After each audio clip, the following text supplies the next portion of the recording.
هنا من بعد ما حركت الرز ديالي مزيان غنزيد قياس 2 سلايف ديال الماء.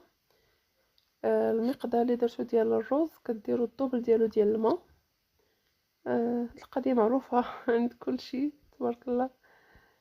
انا درت هنا الماء طايبه البنات باش دغيا يسهل عليا دغيا طيب ليا المقبله ديالي.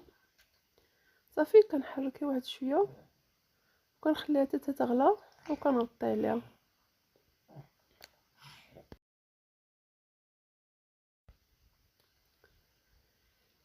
وهنا من بعد ما طاب ليا الرز ديالي كي قلت لكم البنات، نسيت ما قلت لكم، سمحوا لي، نسيت ما قلت لكم من بعد ما كيطبخ كنقصوا ليه العافيه وكنخليه يطيب على خاطرو.